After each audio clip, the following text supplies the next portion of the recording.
Hola, damas y caballeros, Senor Arroz here. Ladies and gentlemen, this video is meant for teachers at any level, including tutors, including parents, family members who are teaching someone in the family. In this video, I want to make a plea for names. I want to make a plea for teaching names. Translatable names. That's right, Hispanic names that have a translation in English.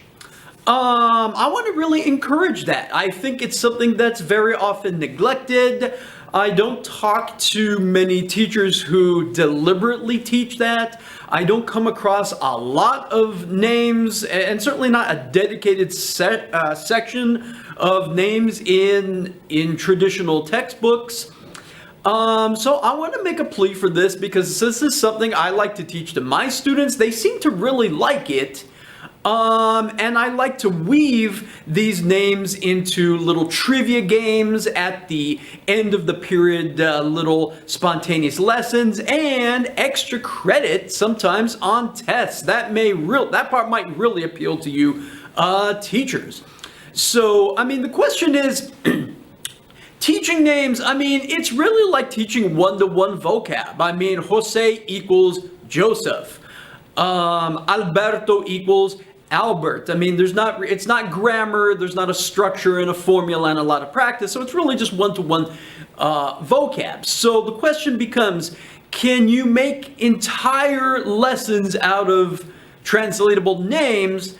The answer is probably no. Can you work on them for a few minutes? Yes. Can you make a whole day out of it? Probably not, unless you really rack up a bunch of names. Can you make a whole unit out of that? Almost certainly not. But here's what I'm saying, teachers. Teach some of these names at the end of the period. On some of those days where you get to the end and maybe you're done a little early, you have a few minutes left on the clock, throw some of these names in here spontaneously. Just write them on the board. Just start throwing them out there. Not every lesson has to have a whole structure and a lesson plan. You can be spontaneous about things, and I'm saying names are one of the things you can be spontaneous about, and I can almost guarantee you students are going to like learning them, take pride in learning them more than you might think. Now, here are some examples of some names that I like to throw into the mix. Here we go. Here are some good names to start with, simply because they're very easy.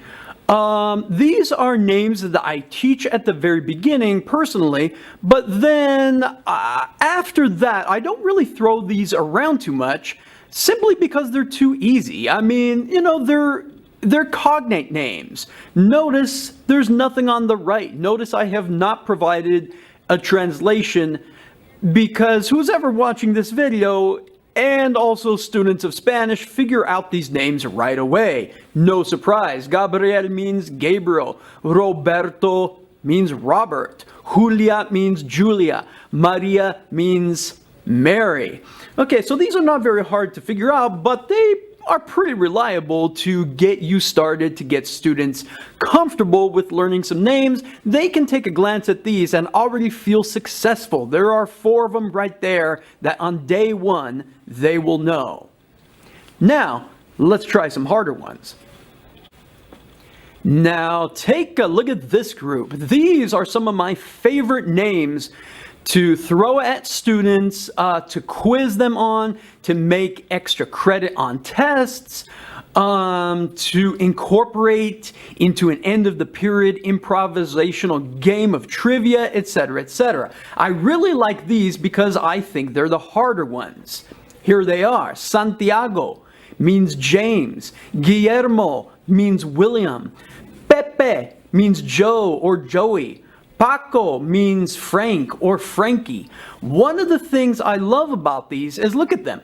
None of the Spanish names really resemble the names in English. And this is the part where you may have to remind students that there is no rule that ever says that a Spanish language name has to look like its English counterpart.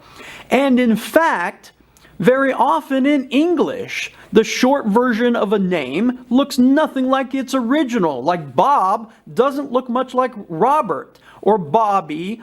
Just as an example, William can become Bill or Billy or, just to name a few. There is no rule. Remind students of that. There's no rule that says that one name has to look like its counterpart in the other language. And finally, hey, why just be limited to names of people, human beings, or animals? Why not incorporate some cities? If you live like me in Southern California, you are surrounded, in fact, this whole southwest region, you are surrounded by names of cities that have Spanish language names. And most people I've ever known haven't even bothered to discover what the names of these cities mean. So why not teach the students and challenge them on names like these? Los Angeles means the angels. San Diego means Saint Diego. Las Cruces, yes, I know that's in New Mexico, but nevertheless, Las Cruces means the crosses. Just to name a few, there are almost endless examples. So, Spanish language names of people, names of cities. I challenge you to incorporate these into your teaching, into your games, your trivia, very possibly make some of these extra credit on tests. I think you'll be surprised how well it goes.